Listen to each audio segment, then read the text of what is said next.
সবাই শুনবে এবার, হ্যাঁ? যে ভ্যাকুমটা চলছে ভালো করে লক্ষ্য লাগবে। ভ্যাকুম চলার পরে ভ্যাকুম যখন বন্ধ করা হবে তখন ভালভটা ঠিক করে টাইট করতে হবে, কোনোভাবেই বাইরের এয়ার না ঢুকে। মানে মনে রাখতে হবে যে বাইরের ওয়েদারের এয়ার ওই পাইপে কোনোভাবেই না ঢুকে, ঠিক আছে? এটা ভালো লক্ষ্য করে দেখাচ্ছি। যখন গ্যাস দেওয়া হবে ভালো করে লক্ষ্য রাখবেন, যে গ্যাস দেওয়া হবে গ্যাস দেওয়ার সময় যে পাইপ লাইন শর্ট করা হবে, দেখ পাইপ লাইনটা দেখুন,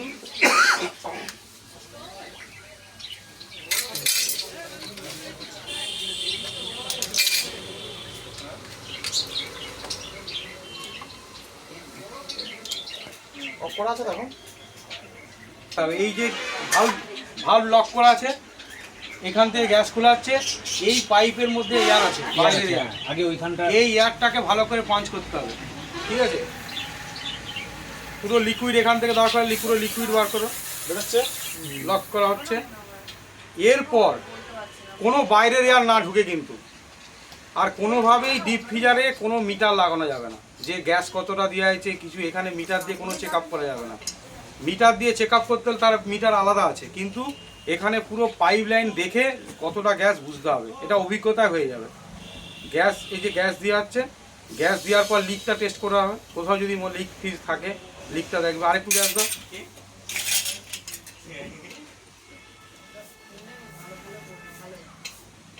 আর ডিসচার্জের লিক সাধারণত বুঝতে পারবে না, সাকশনগুলোতেই বুঝতে পারবে। সব লিকগুলো চেক আপ করে দেবে। যদি কোনো মাইনর লিক থাকে তাহলে কিন্তু চোকিং হয়ে যাবে, মানে পাইপ লাইন জ্যাম হয়ে যাবে। কোনো মাইনর লিকও না থাকে, সেটা কনফার্ম হওয়ার জন্য গ্যাস একটু দেওয়ার পরে কনফার্ম হওয়ার জন্য একবার চেক আপ করে নেওয়া যাচ্ছে। সাইজগুলো দেখে নাও, সব লিকগুলো।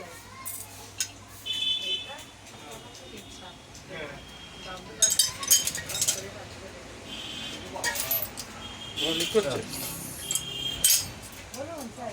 সিলিন্ডারটা ধরে একটু কিছু করতে লাগবে না।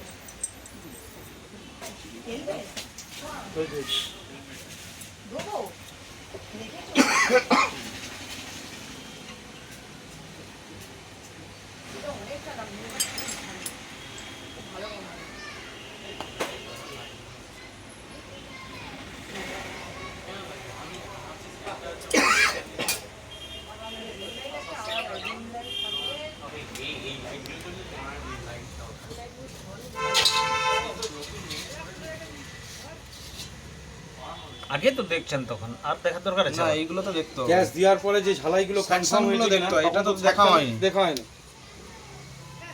এইগুলো দেখতে হয় গ্যাস দেওয়ার সময়। এইগুলো দিয়ে সেকশন সবসময় টানে, সেই কারণের জন্য গ্যাস দিয়ে দেখতে হয়।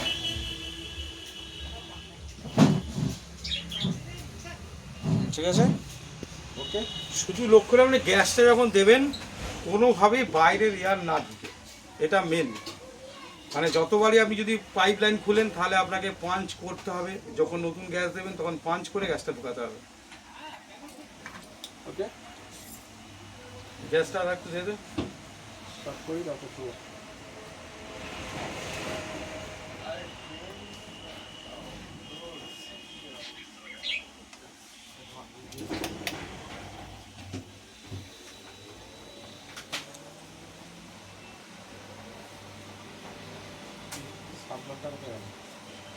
আর দিতে হবে না, গ্যাসটা দিয়ে করে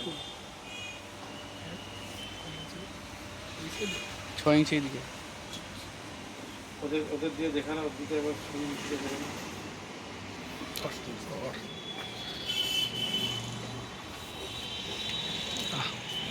দিকে দেখানো হচ্ছে। বন্ধ করতো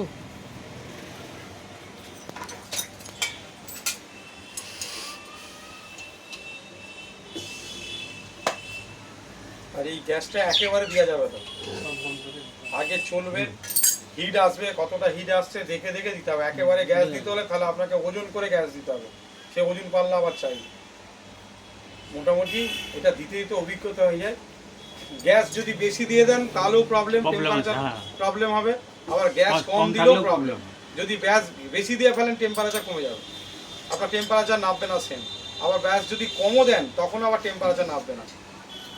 কেউ যদি ভাবে যে একটু বেশি গ্যাস দিয়ে দিচ্ছি, বেশি গ্যাস দিলে কিন্তু আপনার টেম্পারেচার কমে যাবে, তখন দেখবেন 30 টেম্পারেচার জায়গায় দেখবেন 25 টেম্পারেচার উপর যাচ্ছে না। গ্যাস বেশি হয়ে গেলেও টেম্পারেচার নামবে না, আবার গ্যাস কম হয়ে গেলেও নামবে না। আর এই গ্যাসটা আপনি মিটার দিয়ে আপনি চেক আপ করতে পারবেন না, যে মিটার লাগিয়ে আমি চেক আপ করবো, এটা প্রেশার সবসময় টানবে। এতে কত 100 ডিরেক্ট থাকে গ্যাস? এইটা 70 গ্রাম, কোনোটা 80 গ্রামটা লেখা থাকে।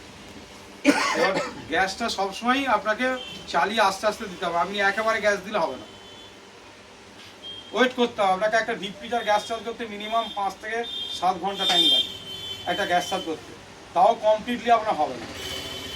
একটা ডিপ ফ্রিজার সারাদিন একটা ডিপ ফ্রিজার গ্যাস চালাবে, যেখানে সিঙ্গেল ডোর ফ্রিজ আপনি 2-3টে করে ফেলবেন, ডিপ ফ্রিজার কিন্তু একটাই করবেন। ক্যানের ভ্যাকুম করতে হয় অনেকক্ষণ, এর বসে বসে টেম্পারেচার কত আসছে দেখতে হয়, টেম্পারেচার নামতে টাইম লাগে না, টাইম লাগে। আপনি মনে করলে একবারে গ্যাস দেবেন, হবে না। একবারে গ্যাস দিতে হলে তাহলে আপনাকে ওজন মেপে আপনাকে গ্যাস দিতে হবে। আর সেটা সাধারণত স্পটে গিয়ে আপনি ওই ওজন সিলিন্ডার ওরকম করে পাবেন না, আপনাকে হাতে দেখেই বুঝতে হবে, পাইপ লাইন থেকে বুঝতে হবে।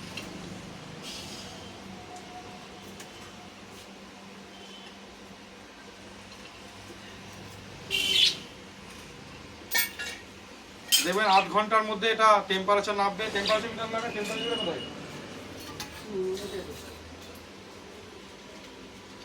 এবং টেম্পারেচার মিটার আপনার কত টেম্পারেচার আপনাকে দেখাতে হবে, কত টেম্পারেচার মিটার নামছে এটা দেখতে হবে।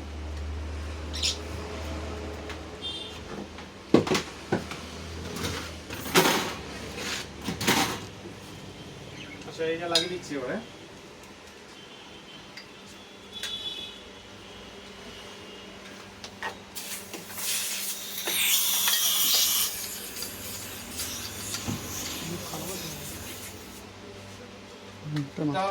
মোটামুটি টাইম লাগবে 8 ঘন্টার মতো লাগে টেম্পারেচার একটু নামতে, মাইনাস টেম্পারেচার আসতে। বোঝা গেল, যতবার খুলবে ততবার প্লাস করতে হবে।